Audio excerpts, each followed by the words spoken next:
नमस्कार दोस्तों, स्टार्ट करते हैं अपने वीडियो का अगला पार्ट। जो हमारी सीरीज थी आज़ादी के बाद का भारत, उसका अगला पार्ट। अब हम देखेंगे कि हमारे जो देश के पहले प्रधानमंत्री थे पंडित जवाहरलाल नेहरू, उनका देश में क्या योगदान था, उन्होंने देश के लिए क्या क्या किया।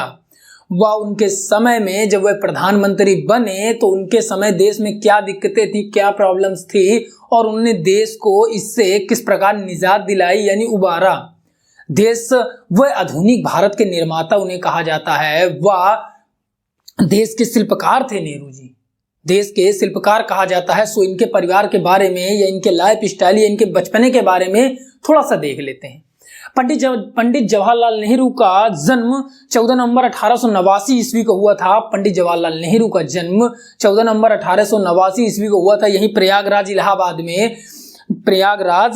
में। इनका पिता का नाम मोतीलाल नेहरू था। पंडित जवाहरलाल नेहरू के पिता का नाम मोतीलाल नेहरू था, जो हाई कोर्ट में वकील थे। वह कांग्रेस के वरिष्ठ नेता थे यानी मुखिया थे। इनकी माता का नाम था स्वरूप रानी, जो काफी पढ़ी लिखी महिला थी। यथा पंडित जवाहरलाल नेहरू अपने पिता के अकेले बेटे थे। सो इनके जो पिता थे मोतीलाल नेहरू, उनकी यह इच्छा थी कि अपने बेटे को उच्च शिक्षा दी जाए, जिसके लिए इन्हें भारत के आला स्कूलों में या विश्व के आला स्कूलों में इनका एडमिशन कराया गया, इन्हें अच्छी शिक्षा दी गई। जब ये विदेश गए तो वहां पर इन्होंने लगभग 7 साल पढ़ाई की। अतः एक बार लंदन के कैम्ब्रिज कॉलेज से वकालत की पढ़ाई की।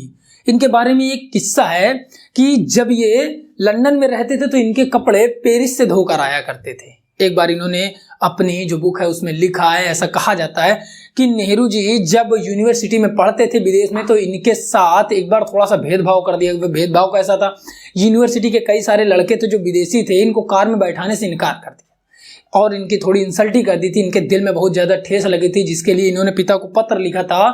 और जब पत्र लिखा पिता को, तो उस वक्त क्या हुआ कि पिता ने कहा ठीक है, अच्छा हम इसका समाधान करते हैं। और इनके जो यूनिवर्सिटी थी जिसमें ये पढ़ते थे, कैम्ब्रिज कॉलेज, उसमें 4 गेट थे। चारों गेट पर एक एक कार खड़ी करा दी। कहा जा बेटा, जिससे निकलेगा तुझे उस पर कार मिलेगी। इनके पिता इन्हें इतना प्यार करते थे, अतः इन्होंने वहां रहकर 7 साल अपनी शिक्षा पूरी की। इन 7 सालों में इन्होंने वहां के समाजवाद व राष्ट्रवाद को समझा। जब ये 1912 ईस्वी को भारत आए, 1912 में जब ये भारत लौट कर आए तो इन्होंने भारत में वकालत शुरू की। यानी जब इलाहाबाद आए तो यहाँ वकालत शुरू की, लेकिन वकालत इनको जमी नहीं।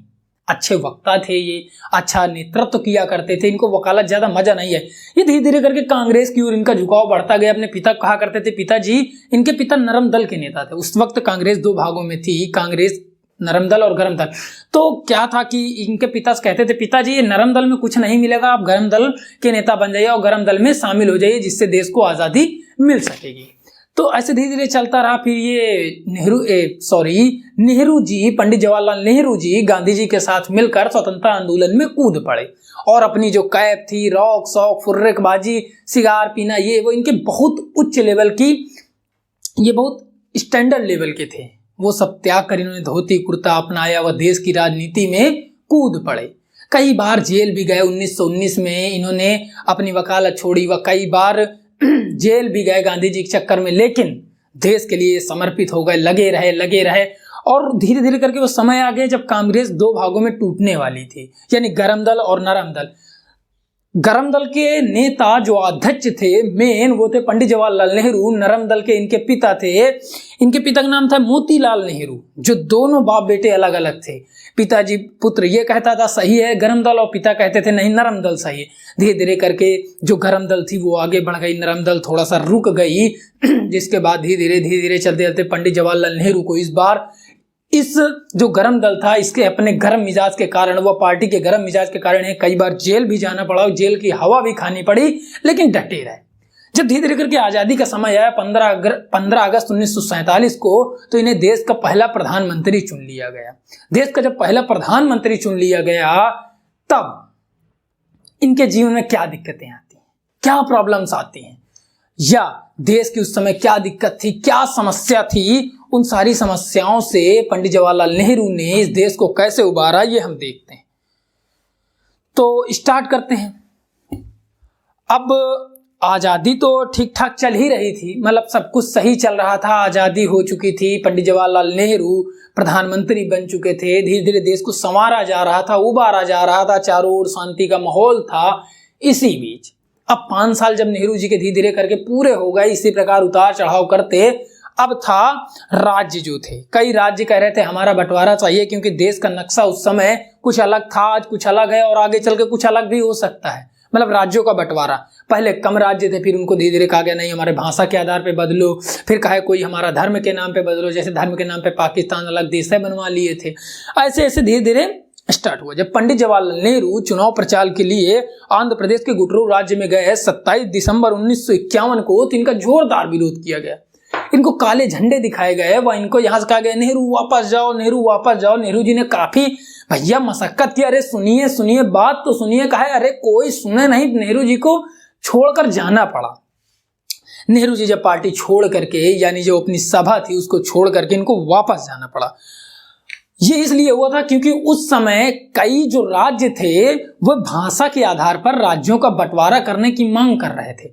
नेहरू जी आंध्र प्रदेश की मांग को अस्वीकार कर दिया, वहीं तेलंगाना जो था प्रदेश उसकी मांग को कहा कि ये सही है, जिसके कारण हिंसा भड़क गई थी। हिंसा वही जो आंध्र प्रदेश था उसी में गुंटूरू राज्य था, जिसके कारण भैया हिंसा जब भड़क गई तो अब समस्या बढ़ गई। अब समस्या जब बढ़ गई तो इसके लिए नेहरू जी ने निर्णय लेने के लिए इन राज्यों का कैसे बंटवारा किया जाए भैया, इसलिए निर्णय लेने के लिए नेहरू जी ने एक गठन आयोग किया है, मतलब एक टीम बनाई। एक जब टीम बनाई तो उसको ये कहा गया भैया आप पता लगाओ क्या क्या कैसे करना है। 1948 को बनाई थी तो ये जो पार्टी, जब नेहरू जी ने यह आयोग गठित किया तो उसने अपनी रिपोर्ट जब नेहरू जी को दी तो उन्होंने यह बताया कि भाषा के आधार पर राज्य का जो बंटवारा है वह सही है, लेकिन इसका जो पुनर्गठन किया जाएगा वह गलत है, जिससे कोई संतुष्ट ना था। अब ये रिपोर्ट तो भैया खारिज कर दी गई, हटाओ इसको। अब नेहरू जी ने दूसरा आयोग बनाया, दूसरी टीम बनाई, जिसके वह स्वयं अध्यक्ष बने, वह सरदार पटेल को, वह वीपी मेनन को शामिल कर लिया, जिसका नाम दिया गया जेवीपी। अब नेहरू जी का असली खेल शुरू हुआ।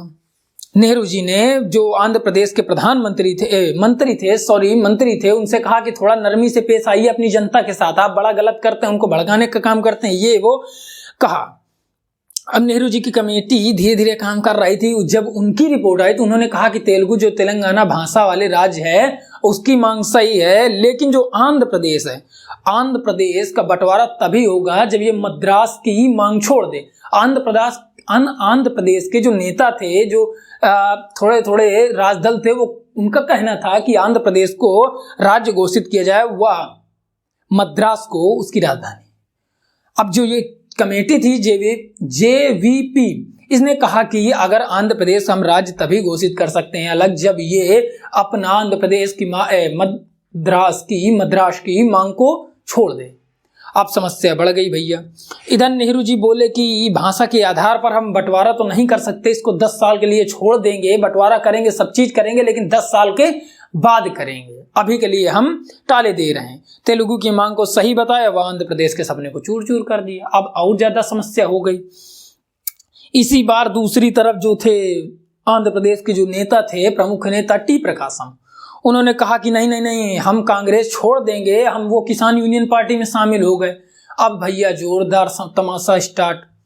जब तमाशा स्टार्ट हो गया, चारों तरफ हिंसा भड़की, लोग दौड़ रहे हैं। जिम्मेदार नेहरू जी ने कहा कि ये जो आंध्र प्रदेश की मांग करवा रहे हैं, आंध्र प्रदेश में इतने दंगे हो रहे हैं, इस सब के लिए जिम्मेदार हैं टी प्रकाशम। लेकिन जनता कहाँ सुने, जनता तो टी प्रकाशम के पीछे थी। कोई भी नेहरू जी का दांव काम नहीं आया। लोगों का गुस्सा शांत नहीं हो रहा था कि तमिल भाषा वाले बोले कि हम तमिल भाषा के आधार पर अपने राज्य का बंटवारा चाहते हैं, वो दूसरी तरफ और इधर चुनाव प्रचार के लिए, यही जब ऊपर मैंने बताया, चुनाव प्रचार के लिए जब नेहरू जी इसी राज्य आंध्र प्रदेश में जाते हैं तो इनको भागना पड़ता है। फिर भी नेहरू जी डगमगाते नहीं, कहते हैं ऐसा नहीं होगा, कुछ दिनों के लिए मैं टाल दूंगा, लेकिन ये मांग आपकी सही है। धीरे धीरे करके क्या हुआ, जब 22 मई 1900 चुनाव का रिजल्ट आया तो नेहरू जी को अच्छी जीत तो मिली, बहुत अच्छी जीत मिली, लेकिन इन्हें उन राज्यों में जिनका भाषा के आधार पर जिनमें बंटवारा चल रहा था, वहां इन्हें 143 में से मात्र 43 सीटें मिली, जिससे नेहरू जी को काफी धक्का लगा। लेकिन वो डगमगाए नहीं, क्योंकि इस बार वो हारे नहीं थे क्योंकि बहुत बड़े नेता थे भैया, वही राज्य नहीं दिए जिनका विवाद था, बाकी राज्य तो उनको फुल वोट मिला, नेहरू जी जीत गए। इधर जो पुट्टी रमन थे, आंध्र प्रदेश के नेता थे, जो मांग कर रहे थे कि हमको आंध्र प्रदेश अलग राज्य बनाया जाए, वह मद्रास उसकी राजधानी बनाया जाए, कहे कि नहीं मैं भूख हड़ताल कर। नेहरू जी कहे जाइए बैठ जाइए, हमको कोई फर्क नहीं पड़ता, आप चाहे भूख हड़ताल कीजिए चाहे जो कीजिए, मुझे नहीं फर्क पड़ता। अब वो जब भूख हड़ताल में बैठ गए तो नेहरू जी ने चारों तरफ हिंसा भड़कने लगी, कोई भाई दह संस्कार कर रहा है, कोई कुछ कर रहा है, सब आगजनी कर रहे हैं लोग, काफी भड़कती रही हिंसा, 4-5 दिन तक यही हालत रही। नेहरू जी ने कहा कि लगता है आंध्र प्रदेश की मांग मांगनी पड़ेगी, लेकिन तभी जब ये मद्रास की मांग छोड़ दे अब और ज्यादा समस्या होगी। धीरे धीरे करके टी प्रकाशम ने अपनी जान छोड़ दी। टी प्रकाशम नहीं थे, पुट्टी रमन ने अपनी जान गवा दी भूख हड़ताल में। अब चारों तरफ हिंसा बढ़ गई, इतनी ज्यादा मार काट हुई, कई दिनों तक, कई सप्ताह तक यही हिंसा जारी रही, चारों तरफ दंगे फसाद होते रहे। धीरे धीरे करके पंडित जवाहरलाल नेहरू ने कहा अच्छा आंध्र प्रदेश की मांग को उचित ठहराते हैं, वह उसकी राजधानी मद्रास को ये बनाएंगे, मान लिया गया। अब जब ये मान लिया तो मुंबई भी स्टार्ट हो गई। मुंबई ने कहा, मुंबई के जो नेता थे उन्होंने कहा कि मुंबई को एक अलग राज्य बनाया जाए, महाराष्ट्र से अलग किया जाए, गुजरात को भी अलग राज्य बनाया जाए, वो हमें भाषा के आधार पर राज्य बनाना है। अब समस्या बढ़ गई कि अगर हम भाषा के आधार पर भैया बंटवारा करेंगे तो बंटवारा करते ही रहेंगे। चारों तरफ हिंसा हो गई, कई मारकूट हुए, दंगा फसाद हुए। अब मोरारजी देसाई ने यह कहा कि मुंबई को अलग राज्य बनाया जाए, महाराष्ट्र से अलग किया जाए, भाषा के आधार पर हमें बंटवारा चाहिए, गुजरात को अलग राज्य बना दिया जाए। और ज्यादा समस्या, इस कारण मोरारजी देसाई से उनके घर पर पत्थरबाजी हुई और वो घायल भी हो गए। इस सारी हिंसा को शांत करने के दौरान जब पुलिस ने अपना दूसरा पक्ष रखा, पुलिस ने जब लाठीचार्ज की, वह फायरिंग की, जिसमें 80 लोग घायल हो गए, वह हजारों लोगों की गिरफ्तारी हुई और कई सारे लोग घायल हो गए, जिसके बाद समस्या और ज्यादा बढ़ गई। धीरे धीरे सारी हिंसाओं को शांत करने के लिए पंडित जवाहरलाल नेहरू ने कई राज्यों को उचित ठहराया व कई राज्यों को अगले सत्र में टाल दिया कि जब समय आएगा, उचित समय आएगा, तब इनका बंटवारा किया जाएगा। और धीरे धीरे करके सारा समय चलता रहा, हिंसा कम हुई और धीरे धीरे आज का नक्शा और भारत का नक्शा धीरे धीरे बदल रहा था। भारत में पहले कम राज्य थे, अब राज्यों की संख्या बढ़ रही थी, इतने राज्य बन चुके थे, फिर भी राज्यों की मांग और की जा रही थी। अब धीरे धीरे सारा मामला शांत हो चुका था, सारे राज्य बढ़ चुके थे, सब कुछ शांत हो चुका था। भाषा के आधार पर अब सब कुछ सही चल रहा था। नेहरू जी ने कहा ये भारत है, भारत रहने दें, इसे राज्य न बनाए, ऐसे करके नेहरू जी का भाषण शांत हुआ। जब सब कुछ शांत हो गया था तो अब अगला बदलाव क्या था? अब राज्यों को तो भैया बंटवारा हो गया, अगला बदलाव क्या था? अगले बदलाव को हम अपने अगले वीडियो में देखेंगे, जिसे कहते हैं हिंदू कोड बिल। यानी हिंदू कोड बिल क्या था? समाज में सुधार, यानी जो स्त्री पुरुषों के बीच का भेदभाव था उसको मिटाने के लिए जो बिल लाया गया था, उस पे काफी विवाद हुए। उस विवाद को समझेंगे, वह किसके द्वारा लाया गया था और कब पास किया था और क्यों पास किया गया था और कैसे पास किया गया था। मिलता हूं आप सभी से अपने अगले वीडियो में। तब तक के लिए आप सभी को जय हिंद, नमस्कार दोस्तों।